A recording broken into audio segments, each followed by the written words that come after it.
네, 요한계시록 17장 2절입니다. 땅의 임금들도 그와 더불어 음행하였고 땅에 사는 자들도 그 음행의 포도주에 취하였다. 땅의 임금들, 네, 지도자들을 말하는 거죠. 대통령을 말하는 거죠. 그러니까 지도자들이 그 바벨론과 그 이세벨과 음행하고 그 음행의 포도주에 취했다. 포도주에 취하면은 그 이성적인 판단을 하기가 어렵죠. 그러니까는 우상을 숭배하고 그리고 육체적인 음란을 하고 하는 것들로 인해서 이성적인 판단을 할 수 없는 상태가 되는 겁니다. 우리 예수를 그리스도로 믿는 사람, 예수와 하마시아를 우리의 구주로 믿는 사람들은 예수님의 합법적인 신부가 되는 겁니다. 그래서 예수님을 사랑하고 예수님을 섬기고 예수님께 충성하고 배반하지 않습니다. 예수님도 우리의 신랑이 되시기 때문에 우리 합법적인 신랑이 되시고 우리를 보호해 주시고 우리에게 필요한 것들을 공급해 주시고 배신하지 않습니다. 그러나 음녀는 적그리스도의 정부죠. 합법적인 부부가 아니라는 거죠. 합법적인 신부가 아니라 정부라는 것입니다. 그래서 그들 관계는 서로 이용하고 또 마지막에는 배신하는 관계입니다. 사탄은 이용을 합니다. 이용을 하고는 반드시 보복을 합니다. 그래서 우리가 사탄에 이용당한 사탄의 종이 돼서는 안 되는 것입니다. 우상 숭배해서는 안 되는 것입니다. 3절에 곧 성령으로 나를 데리고 광야로 가니라. 내가 보니 여자가 붉은 빛 짐승을 탔는데 그 짐승의 몸에 하나님을 모독하는 이름들이 가득하고 7 머리와 10 뿔이 있다. 성령님께서 사도 요한을 데리고 광야로 갔는데 사도 요한에게 하나님께서 환상, 비전을 보여주는 거죠. 여자가 있는데 붉은빛 짐승을 탔는데 그 짐승의 몸에 하나님을 모독하는 이름들이 가득하고 7 머리와 10 뿔이 있다. 그 7 머리는 7 네이션, 지금까지 이스라엘을 괴롭혔던 7 왕국들 혹은 제국들, 엠파이어들을 나타내고 10 뿔은 그 7 제국을 다스렸던 10명의 리더들, 임금들을 말하는 것입니다. 4절에 보면은 그 여자는, 여기서 말하는 그 여자는 이세벨 그리고 바벨론, 그러니까 음녀를 말하는 거죠. 자줏빛과 붉은빛 옷을 입고 금과 보석과 진주로 꾸미고 손에 금잔을 가졌는데 가증한 물건과 그의 음행에 더러운 것들이 가득하다. 그러니까 이 음녀는 굉장히 외모적으로는 보석으로 꾸미고 치장하고 했는데 하나님을 모독하는 우상을 숭배하게 하고 또 실제적으로 음행을 하게 하는 그런 사람을 타락시키는, 신부를 타락시키는 그런 여자였던 것입니다. 자, 그 여자의 모습이 여기 이렇게 나오고 있습니다. 7 머리가 나오죠. 그러니까 지금까지 이스라엘을 괴롭혔던, 이스라엘을 정복했던 7 나라들, 7 그러니까 제국들을 말하고 그 7 제국을 다스렸던 10명의 리더들, 그 7 제국과 10명의 머리 위에 올라 앉아서 그 나라들과 협력해서 많은 나라들을 음행하게 하고, 그러니까 우상을 숭배하게 하고 성적으로 타락하게 만들고 마지막에는 결국에는 멸망하게 만들었던 그런 여인입니다. 이세벨 같은 여인이죠. 이스라엘 왕국에. 5절 보겠습니다. 그의 이마에 이름이 기록되었으니 비밀이라 큰 바벨론이라 땅의 음녀들과 가증한 것들의 엄이라. 그 이마는 우리의 인격을 나타냅니다. 그래서 이마에나 오른손에 표를 받아서는 안 되는 것입니다. 왜냐하면 하나님께서 거기에 하나님의 종들을 또한 인치시는 곳이기 때문입니다. 그 인격이 나타냈는데 그 인격에는 음녀들이다. 땅의 음녀들과 가증한 것들의 어미다. 바로 이 이세벨과 같은 이 여인, 그리고 바벨론은 사람들에게 우상 숭배하고 실질적으로 음행을 하게 하고 사람들을 멸망케 하는 가증한 것들의 어미다. 네, 그러니까 그 딸들이 또 있다는 거죠. 사람들을 음행하게 하고 또 우상 숭배하게 하고 사치하게 하고 해서 사람들을 멸망시키는 또 음녀들, 그 딸들이 있다는 거죠. witchcraft, 그러니까 무당들, 네, 이런 여자들, 딸들이 또 있다는 겁니다. 6절에 또 내가 보매 이 여자가 성도들의 피와 예수의 증인의 피에 취한지라. 내가 그 여자를 보고 놀랍게 여기고 크게 놀랍게 여기니. 자, 여기 보면 이 여자가 그러니까 음행 이세벨 같은 그 적그리스도의 정부가 성도들의 피와 예수의 증인의 피에 취했다 그랬습니다. 그러니까 마지막 때에 이 여자가, 그러니까 바벨론이 성도들을 박해하고 핍박하고 순교를 하게 만든다는 것입니다. 그래서 그 피를 그 금잔에다가 마신다고 했습니다. 피를 마신다. 사탄은 피를 좋아합니다. 악한 영들도 피를 좋아합니다. 왜냐하면 피에 생명이 있기 때문입니다. 네, 그래서 악한 영들은 이 성도들의 피, 그러니까 순교자들의 피를 마시고 마지막 때에는 이 순교의 영성이 풀어져야 합니다. 순교하는 사람들이 나옵니다. 여러분의 자녀들에게 예수 그리스도를 위해서 순교할 수 있어야 된다고 여러분들이 가르쳐야 됩니다. 그게 여러분의 자녀들이 마지막 때 그리스도 안에서 영원히 사는 길이기 때문입니다. 좋은 대학 가고 좋은 남편 만나서 결혼하고 시집가고 하는 것보다 훨씬 더 중요한 것입니다. 신랑 되신 예수 그리스도를 위해서 순교할 수 있는 여러분과 여러분의 자녀들을 교육하시기 바랍니다. 7절 천사가 이르되 왜 놀랍게 여기느냐 내가 여자와 그가 탄 7 머리와 10뿔 가진 짐승의 비밀을 내게 이르리라. 네, 그래서 이제 천사가 그 비전을 보고 이게 뭔가 라고 놀랍게 여기고 있을 때 사도 요한이 그 여자와 그 탄 7 머리와 10뿔 가진 짐승의 비밀을 설명을 해 준다는 것입니다. 내가 본 그 짐승은 전에 있었다가 지금은 없으나 장차 무적행으로부터 올라와 멸망으로 들어갈 자니. 전에 있었다. 요한 이전에 있었으나 요한 때는 없고 앞으로 일어날 그 나라들이다. 그리고 마지막에는 멸망으로 들어간다. 그리고 창세 이후로 그 이름이 생명책에 기록되지 못한 자들, 생명책에 기록되지 못했으니까 하나님의 나라를 유업으로 받을 수가 없죠. 밀레니엄 킹덤 천년 왕국에서 이전에 있었다가 지금은 없으나 장차 나올 짐승을 보고 놀랍게 여기더라. 여기서 짐승은 적그리스도로 대표가 된다고 볼 수 있습니다. 그 전에 있었고 사도 요한 때는 없었으나 앞으로 나올 사람이다. 그리고 그가 상처를 입고 죽을 지경에 갔으나 그가 다시 이제 살아나게 됩니다. 그래서 사람들은 그를 보고 이 사람이야말로 정말 메시아다. 그리고 거짓 선지자가 교황이죠. 이 사람이 우리의 메시아다라고 말할 것입니다. 또한 로마가 과거에 로마 제국이 있었으나 둘로 분열됐고 요한 시대에는 둘로 이제 분열되기 직전이죠. 분열됐고 나중에 10 발가락 10 네이션의 연합이 부활한 로마다라고 하는 것입니다.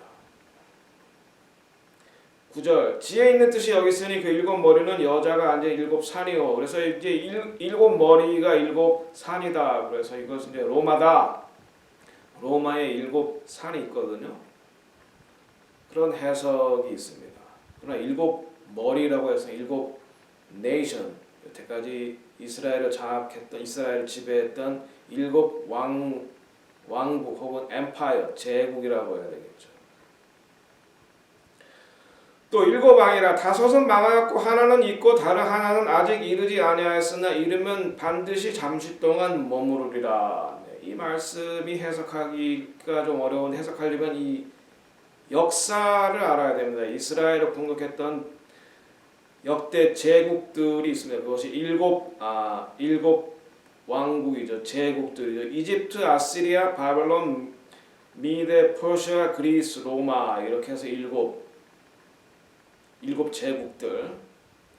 다섯은 망하였다라고 했을 때 그 망했던 제국은 이집트, 아수르, 바벨론, 미대, 퍼시아 그리고 그리스.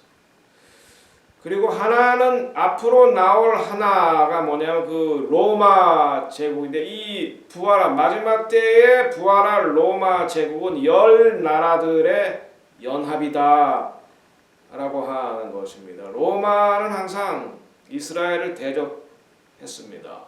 예수님 때에도 로마가 이스라엘을 대적했듯이 또 마지막 때에도 로마가 이스라엘을 대적할 것입니다. 네, 그러니까 일곱 왕들 여기에 이제 이것은 이제 사두라는 선지자가 그림으로 그릴 것인데 마지막 때 일어날 그 열 나라의 연합 그것이 이제 부활한 로마다. 그 안에 이제 핵심으로 이제 사탄의 왕국이 이것은 이제 아수르도 아니고 이집트도 아니고 메데 베르시아 제국도 아니지만은 그런 여러 가지 요소들이 합친 마지막 때 열 나라들의 연합 이것이 이제 one world government를 만드는 거죠. one world government. 그래서 열 나라 마지막 때 이 열 나라가 one world government를 만들고 그 제일 위에 꼭대기에 적 그리스도가 그 세계를 통치하게 된다 라고 하는 것입니다. 11절 전에 있었다가 지금 없어진 짐승은 여덟째 왕이니 일곱 중에 속한 자라 그가 멸망으로 들어가리라. 이제 적그리스도를 말하는 거죠. 마지막에 또 열 나라 연합을 말하는 거고요. 이스라엘을 대적할 나라. 그러나 중요한 것은 이 짐승은 예수님의 능력과 부활을 모방할 사람들은 모으고 하나님을 대적하나 그리고 하나님께서 일정 기간 그들에게 나라를 다스리는 것을 허락하지만 결국에는 하나님의 심판을 받아서 예수 그리스도를 통해서 멸망을 받게 된다는 것입니다. 12절 내가 보았던 열 뿔은 열 왕이니 아직 나라를 얻지 못하였으나 다만 짐승과 더불어 임금처럼 한동안 권세를 받으리라. 그러니까 열 뿔은 힘을 나타내는 겁니다. 열 왕. 아직 나라를 얻지 못하였다. 이제 아직 그 요한 때에는 아직 나라를 얻은 것이 아니죠. 그러나 앞으로 짐승인 적그리스도와 더불어 임금처럼 한동안 권세를 받으리라. 마지막 때에 one world government를 만들 열 나라들의 연합. 그리고 그 열 나라들을 다스릴 사람은 적그리스도. 그리고 그거의 본부는 바벨론이다 라고 하는 것입니다. 자 13절에 그들이 한 뜻을 가지고 자기의 능력과 권세를 짐승에게 주더라. 그들은 이 열 나라의 리더들이 능력과 권세를 짐승 그러니까 적그리스도에게 위임한다 라고 하는 것입니다. 환란기에 그들은 적그리스도의 강압에 의해서 도와준 것이 아니라 자발적으로 그들의 능력과 권세를 짐승에게 바친다. 그리고 한 마음을 가지고 연합하여 짐승과 더불어 어린 양이신 예수 그리스도에게 대항하고 하나님께 대항하고 그 예수 그리스도의 신부들 예수 그리스도만이 구주다 라고 고백을 하는 신부들을 박해한다. 네, 그리고 환란에 처하게 하고 심지어는 순교하게 만든다. 그러니까 마지막 때에는 이 순교할 준비를 해야 된다는 것입니다. 하지만 그 일정 기간이 지나면은 결국에는 분열하고 그들의 왕국은 분열하고 심판을 받아 멸망하게 된다는 것입니다. 14절 그들이 어린 양과 더불어 싸우려니와 어린 양은 만주의 주시오 만왕의 왕이심으로 그들을 이기실 터이요 또 그와 함께 있는 자들고 부르심을 받고 택하심을 받은 진실한 자들도 이기리로다. 자, 이 14절이 이 핵심입니다.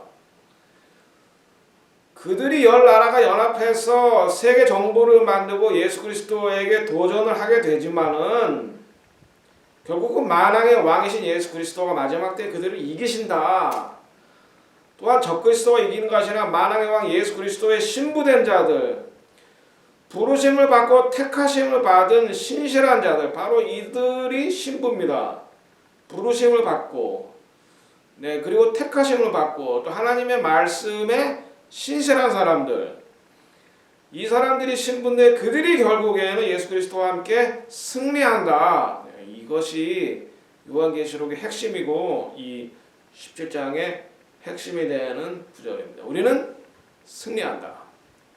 예수 그리스도가 승리한다. 예수 그리스도의 신부들이 승리한다. 그러려면 끝까지 신실해야 된다 라고 하는 것입니다. 15절에 또 천사가 내게 말하되 내가 본 바 음녀가 앉아있는 물은 백성과 무리와 열국과 방언들이라. 그러니까 이 음녀가 물 위에 앉아있다. 그러니까 많은 백성들이 따르고 또 많은 사람들이 따르고 나라들이 따르고, 여기서 백성과 무리와 열국과 방언들이, 이것은 모든 나라들, 열국을 말하는 거죠. 많은 나라들이 이 음녀를 따른다. 그러니까 마지막 때에 다 디셉션, 거짓에 속임을 당한다는 겁니다.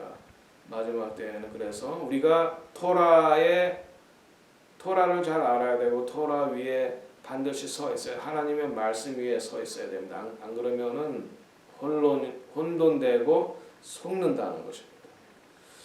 16절 내가 본 바 이 열뿔과 짐승은 음녀를 미워하여 망하게 하고 벌거벗게 하고 그의 살을 먹고 불로 아주 사르리라. 자, 그런데 여기서 이제 그 열 나라와 이 음녀와의 마지막 때에 그 서로 이용하고 배신하는, 서로 이용 가치가 없거나 또는 서로가 서로를 질투하거나 그들은 신실하지 않기 때문에 여러 사람과 관계를 맺기 때문에, 음녀가 그렇잖아요. 신실함이 없잖아요. 그래서 열불과 짐승이 음녀를 미워하고 망하게 하고 벌거벗게 하고 그의 살을 먹고 불로 사른다. 여기 이제 구약의 이세벨의 마지막 때와 비슷합니다. 이세벨이 예후에 의해서 창문에서 떨어져 죽고 그 시체를 개들이 와서 뜯어 먹었다 그랬습니다.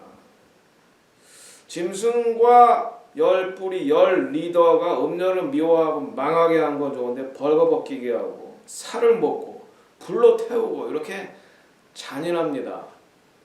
사탄은 이용 가치가 떨어지면은 잔인하게 보복을 하는 그런 악한 영입니다. 사탄 자체가 잔인합니다. 공짜가 더 없습니다. 히틀러도 사탄과 거래를 맺어가지고 권력을 잡았죠. 그 대신에 히틀러는 사탄에게 유대인들을 600만을 번제물로 드렸죠. 번트 오퍼링, 홀로코스트가 번트 오퍼링이죠. 그 당시 600만은 유대인들 전체 인구의 3분의 1이었습니다. 마지막 때에는 유대인들 전체의 3분의 2가 죽임을 당할 것입니다. 17절 이는 하나님이 자기 뜻대로 할 마음을 그들에게 주사 한 뜻을 이루게 하시고 그들의 나라를 그 짐승에게 주게 하시되 하나님의 말씀이 응하기까지 하심이라. 네, 여기서 우리가 뭐 하나님의 뜻을 잘 알 수 없지만 어쨌든 하나님의 말씀이 응하기까지 그들에게 권세를 허락하셨다라고 하는 것입니다. 이것이 이제 마지막 3년 반, 그러니까 대환란 기간의 후 3년 반이죠. 후 3년 반은 다 표를 받아야 되고 짐승을 우상 숭배해야 되고 표가 없이는 매매를 못하게 되는 그런 때이죠. 그 기간을 주셨다. 근데 하나님께서 그 기간을 허락하셨다. 근데 하나님의 말씀이 응하기까지 허락하셨다. 18절 또 내가 본 그 여자는 땅의 왕들을 다스리는 큰 성이라. 그러니까 이게 이제 바벨론을 말한다는 거죠. 그러니까 그 여자는 그 한 여자일 수도 있고 민족일 수도 있고 여기서는 큰 성 바벨론을 여기서는 뜻하는 것입니다. 바벨론의 기원은 창세기 10장 10절 니므롯입니다. 니므롯이 최초의 영골이고 바벨탑을 만들어서 자기가 하나님을 대적하고 자기 나라 왕국을 세우려고 했죠. 이것이 그러니까 첫 번째 적그리스도의 등장입니다. 니므롯.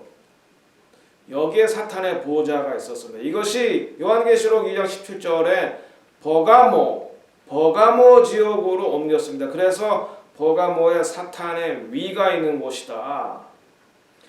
그러나 이 버가모에 있던 사탄의 위, 그러니까 제우스 신전을 1902년에 독일의 한 고고학자가 발굴을 해서 베를린으로 옮겨서 베를린에 버가모 뮤지엄을 만들어서 거기에 제우스 신전 그리고 바벨론에 있던 그 문, 이스타르 문들을 회복합니다.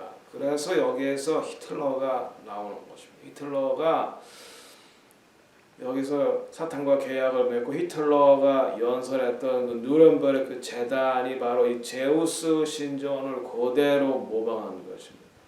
사탄과 거래를 하죠. 자, 그런데 이 바벨론이 요한계시록 12장 7절에서 12절에 사탄이 공중권세를 지금 잡고 있는데 사탄의 공중권세는 제2하늘에 지금 있는데 미가엘과 전쟁에서 패해서 사탄이 이 땅으로 내어 쫓깁니다.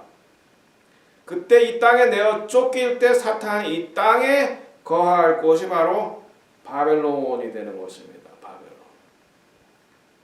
그래서 바벨론에 사탄의 보좌가 앞으로 거하게 된다. 미래에 사탄의 보좌가 들어서 곳은 다시 또 바벨론이다 는 것입니다. 이것이 이제 바벨론의 사진, 바벨론의 상상도인데 인류의 7대 불가사리 중에 하나인 바벨론의 궁중정원이 있습니다. 그 정도로 이 바벨론은 굉장히 화려했던 그런 곳입니다. 그러나 하나님의 심판을 받아 멸망할 곳입니다. 요약과 결론을 말씀드리겠습니다. 음녀는 만국을 미혹하고 우상, 적그리스도를 마지막에 숭배하게 할 것입니다. 그리고 그 음녀는 사람들을 사치스럽게 하고 성적으로 타락하게 만들 것입니다. 음녀와 왕들, 열 네이션과 적그리스도는 연합해서 마지막 때에 성도들을 박해하고 성도들을 순교하게 할 것입니다. 그러나 예수님이 오시기 전에 악한 자들의 연합은 깨어지고 음녀는 짐승에게 배신을 당해서 먹히고 불에 타 죽게 되는 것입니다. 번트 오퍼링을 당하는 것이죠. 히틀러처럼. 다섯 번째, 마지막 때에 바벨론은 회복되어 적그리스도의 중심지가 될 것입니다. 마지막 때에 중요한 시티 세 가지, 바벨론, 그리고 베를린, 예루살렘, 로마, 이런 데가 적그리스도의 중심지가 될 것입니다. 여섯 번째, 바벨론은 단일 종교, 단일 정부, 단일 경제 시스템, 거짓 가르침, 거짓 선지자들로 구성되어 마지막 때의 사람들을 미혹하게 할 것입니다. 지금 미국의 선거가 한 2주 남았는데요. 정치와 종교는 분리될 수 없습니다. 종교가 정치에 대해서 올바른 말을 해야 되는 것입니다. 예언자적 목소리를 내야 됩니다. 그게 성경의 전통입니다. 나단이 다윗에게 가서 당신 그렇게 하면 안 된다 라고 말할 수 있어야 됩니다. 목숨을 걸고. 저는 이번 2020년 선거에서 도널드 트럼프는 이 세계 단일 정부에 저항하는 사람이라고 저는 믿습니다. 그래서 그는 세계 단일 정부로 만드는 것을 저항하는 국가주의자입니다.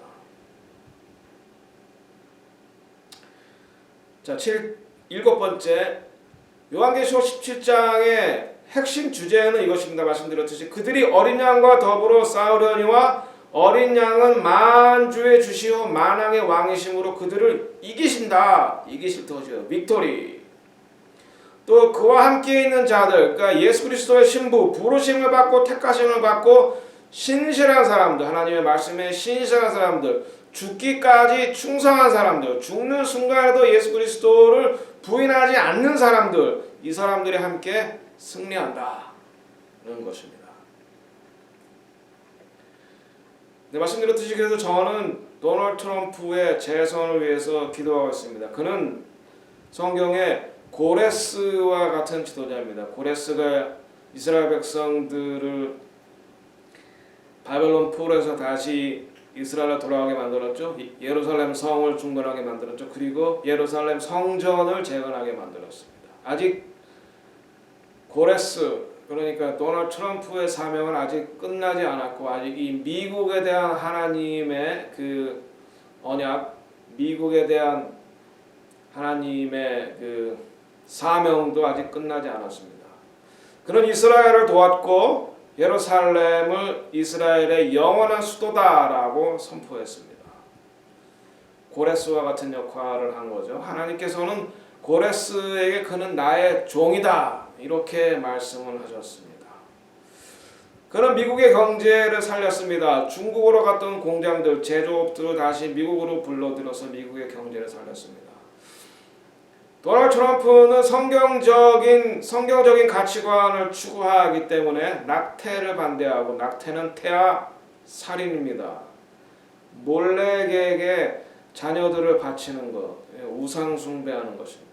그리고 동성 결혼을 반대합니다. 저도 동성 결혼을 반대합니다. 성경적인 가치가 아니기 때문입니다. 성경적인 가치관이 아니기 때문입니다.